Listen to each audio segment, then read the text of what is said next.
Tahukah kamu, sebelum tahun 1972, sebagian besar mata uang dinilai dari standar logam emas yang mempunyai nilai internasional tetap per onsnya. Namun, pada tahun 1972, sebagian besar negara menandatangani suatu perjanjian yang memperbolehkan nilai mata uang mereka mengambang berdasarkan permintaan dan penawaran terhadap mata uang tersebut. Kurs mata uang asing ditentukan setiap hari oleh broker mata uang asing yang bertindak sebagai agen untuk individu atau negara yang memperdagangkan mata uang asing. Beberapa negara seperti Tiongkok menetapkan kurs tetap resmi dan kurs tetap untuk dividen yang dikirimkan ke luar negeri. Kurs resmi ini dapat berubah sewaktu-waktu dan perusahaan yang beroperasi di luar negeri perlu berkomunikasi dengan pemerintah negara tersebut untuk memastikan bahwa perusahaannya telah memenuhi setiap ketentuan pembatasan pertukaran mata uang. Mata uang satu negara mirip dengan komoditas lain, dan kursnya berubah karena sejumlah faktor ekonomi yang mempengaruhi permintaan dan penawaran terhadap mata uang tersebut. Sebagai contoh, jika suatu negara sedang mengalami tingkat inflasi yang tinggi, daya beli mata uangnya akan turun. Penurunan nilai suatu mata uang dicerminkan oleh penurunan posisi mata uang negara tersebut relatif terhadap mata uang negara lain. Faktor lain yang menyebabkan fluktuasi kurs adalah laporan posisi keuangan pembayaran, perubahan suku bunga, dan tingkat investasi negara tersebut serta stabilitas dan proses tata kelola. Sebagai contoh, jika Indonesia mempunyai rata-rata suku bunga yang lebih tinggi daripada Amerika Serikat, masyarakat internasional kemungkinan akan menginvestasikan modalnya di Indonesia, sehingga akan meningkatkan permintaan atas rupiah relatif terhadap dolar Amerika Serikat. Nilai rupiah meningkat relatif terhadap dolar Amerika Serikat karena adanya peningkatan permintaan rupiah. Dan kurs ditentukan setiap hari dan diterbitkan melalui beberapa sumber, termasuk Bisnis Indonesia. Nilai relatif suatu mata uang terhadap mata uang yang lain atau untuk menentukan kurs dapat dinyatakan dalam dua cara yang berbeda, yaitu secara langsung dan tidak langsung. Kurs langsung atau yang kita kenal dengan direct exchange rate adalah banyaknya unit mata uang lokal yang diperlukan untuk memperoleh satu unit mata uang asing. Dari sudut pandang entitas di Indonesia, kurs langsung dapat dipandang sebagai besarnya rupiah untuk memperoleh satu unit mata uang asing. Rasio dari kurs langsung dinyatakan dalam rumus direct exchange rate sama dengan nilai setara rupiah dibagi satu unit mata uang asing. Kurs langsung paling sering digunakan dalam akuntansi untuk operasi dan transaksi asing sebab akun-akun dalam mata uang asing harus ditranslasikan dalam nilai setara rupiah. Sebagai contoh, jika dengan 12.400 rupiah dapat diperoleh 1 dolar Amerika Serikat, kurs langsung dari rupiah terhadap dolar Amerika Serikat adalah sebesar 12.400 rupiah. Kemudian, penentuan kurs tidak langsung atau yang dikenal dengan indirect exchange rate adalah kebalikan dari kurs langsung.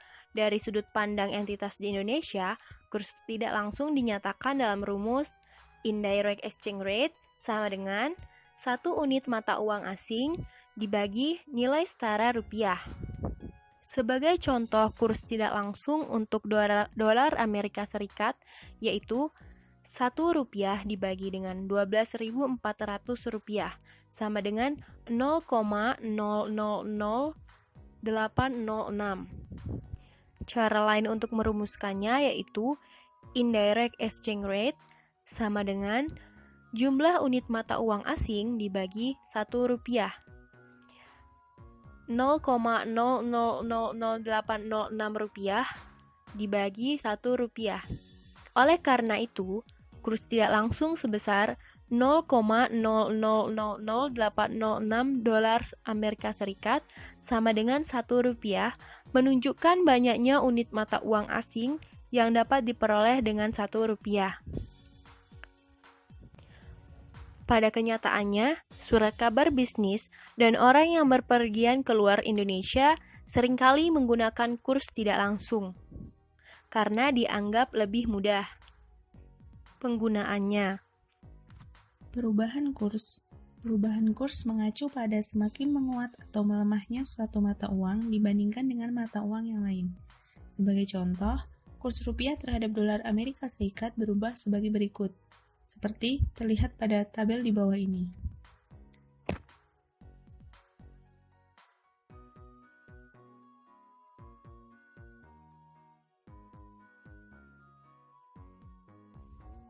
Menguatnya rupiah, penurunan kurs langsung.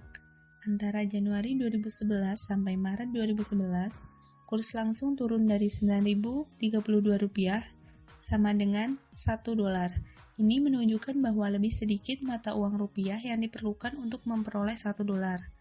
Untuk memperoleh $1 diperlukan nilai rupiah sebesar Rp9.032 pada Januari 2011. Tetapi berkurang menjadi Rp8.760 pada Maret 2011. Ini berarti bahwa nilai mata uang rupiah meningkat terhadap dolar. Ini diistilahkan sebagai alternatif. Lihat pada kurs tidak langsung. Rp1 dapat memperoleh 0,001107 pada Januari 2011. Tetapi bisa memperoleh lebih banyak dolar sebesar 0,001141 pada Maret 2011. Oleh karenanya, nilai relatif rupiah terhadap dolar lebih besar Maret 2011 dibandingkan Januari 2011.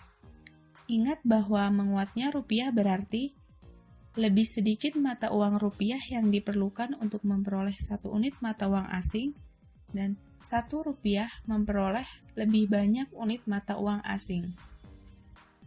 Melemahnya rupiah, peningkatan kurs langsung. Antara April 2010 sampai Mei 2010, kurs langsung meningkat dari Rp9.027 sama dengan $1 menjadi Rp9.167 sama dengan $1. Ini menunjukkan bahwa lebih banyak mata uang rupiah yang diperlukan untuk memperoleh $1. Pada April 2010, nilai relatif $1 Amerika Serikat adalah sebesar Rp9.027. Tetapi Mei 2010, biaya untuk $1 Amerika Serikat meningkat menjadi Rp9.167. Ini berarti bahwa nilai mata uang Indonesia turun terhadap dolar Amerika Serikat dan istilahkan dengan melemahnya rupiah terhadap dolar Amerika Serikat. Ingat bahwa melemahnya rupiah berarti lebih banyak mata uang Indonesia yang diperlukan untuk memperoleh 1 unit mata uang asing, dan Rp1 memperoleh lebih sedikit unit mata uang asing. Kurs spot dan kurs kini. PSAK 10 mengacu pada penggunaan kurs spot maupun kurs kini untuk mengukur operasi luar negeri. Kurs spot atau spot rate adalah kurs yang digunakan dalam penyerahan segera suatu mata uang. Kurs kini atau current rate didefinisikan secara sederhana sebagai kurs spot pada tanggal laporan posisi keuangan suatu entitas. Kurs forward. Kurs yang ketiga adalah kurs untuk pertukaran mata uang di masa mendatang atau disebut kurs forward. Figur 11.1 memperlihatkan kurs forward bagi mata uang utama internasional untuk periode 1 bulan, 3 bulan, dan 6 bulan ke depan. Terdapat pasar perdagangan kontrak nilai tukar atau kurs forward yang aktif untuk perusahaan yang menerima atau perusahaan yang mengeluarkan mata uang utama internasional. Kurs forward pada suatu tanggal tertentu tidak sama dengan kurs spot pada tanggal yang sama. Ekspektasi yang berbeda terhadap nilai kurs di masa depan menentukan tingkat kurs tersebut. Selisih antara kurs forward dan kurs spot pada suatu tanggal tertentu dinamakan spread. Transaksi mata uang asing. Transaksi mata uang asing atau foreign currency transaction adalah aktivitas ekonomi yang dinyatakan dalam mata uang selain dari mata uang pencatatan suatu entitas. Transaksi tersebut antara lain meliputi sebagai berikut. 1. Pembelian atau penjualan barang atau jasa, impor atau ekspor, di mana harganya dinyatakan dalam mata uang asing. 2. Utang atau piutang pinjaman dalam mata uang asing. 3. Pembelian atau penjualan forward exchange contract. 4. Pembelian atau penjualan unit mata uang asing. Salah satu pihak dalam transaksi mata uang asing harus menukarkan mata uangnya dengan mata uang negara lain. Beberapa pihak menggunakan singkatan yang mengacu pada transaksi mata uang asing menggunakan FX, singkatan dari foreign exchange. Untuk tujuan pelaporan keuangan, transaksi dalam mata uang asing harus ditranslasikan ke dalam mata uang pelaporan yang digunakan perusahaan. Selain itu, pada setiap tanggal pelaporan posisi keuangan, interim maupun tahunan, saldo akun yang dinyatakan dalam mata uang selain mata uang pelaporan dari suatu entitas harus disesuaikan untuk mencerminkan perubahan kurs selama periode tersebut, sejak tanggal pelaporan, posisi keuangan terakhir, atau sejak tanggal transaksi mata uang asing, jika transaksi tersebut terjadi pada periode yang bersangkutan.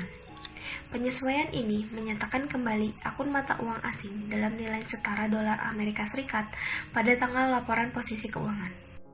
Penyesuaian ini merupakan keuntungan atau kerugian transaksi mata uang asing atau foreign currency transaction gain or loss untuk entitas tersebut pada saat kurs berubah. Sebagai contoh, asumsikan bahwa satu perusahaan Indonesia memperoleh 5.000 euro dari bank pada tanggal 1 Januari 2001. Untuk digunakan dalam pembelian barang di masa depan suatu perusahaan Jerman.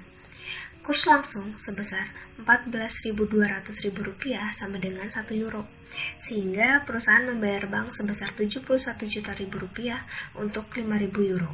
Dengan perhitungan sebagai berikut, nilai setara rupiah sama dengan unit mata uang asing dikali kurs langsung, yang berarti Rp71.000.000 sama dengan 5.000 euro dikali Rp14.200.000.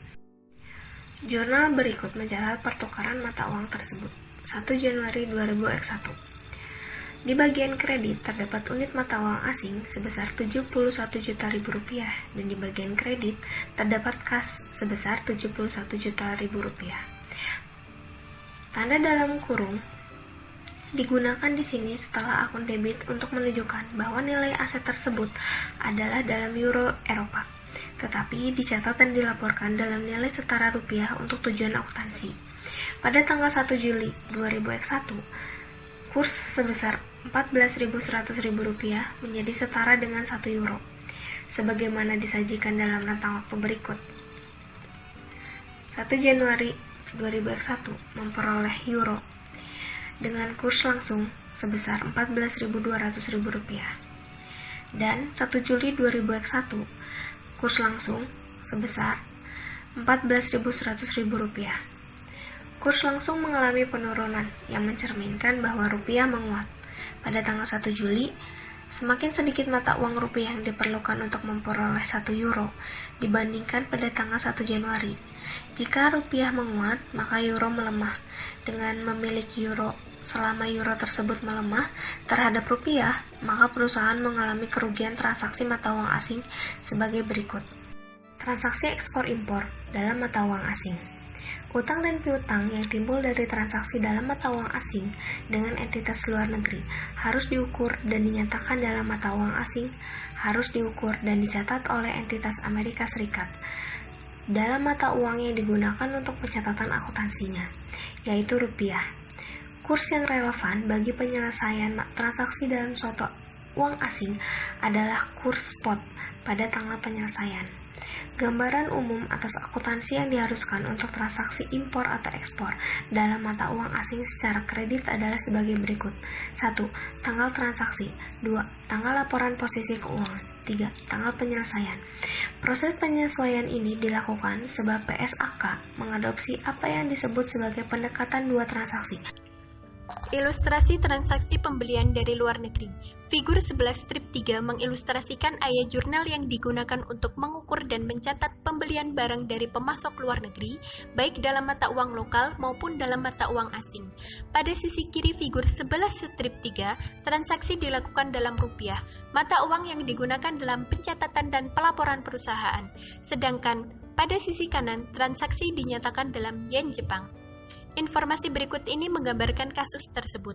Pada tanggal 1 Oktober 2001, PT Induk Perusahaan Indonesia memperoleh barang secara kredit dari Tokyo Industries, perusahaan Jepang sebesar 160 juta atau 2 juta yen.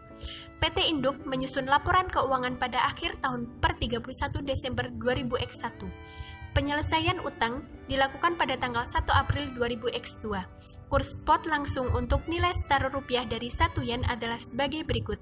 Tanggal 1 Oktober 2001 atau tanggal transaksi, kurs langsung sebesar 80 rupiah. Tanggal 31 Desember 2001 atau tanggal laporan posisi keuangan, kurs langsung sebesar 90 rupiah. Tanggal 1 April 2002 atau tanggal penyelesaian, kurs langsung sebesar 86 rupiah.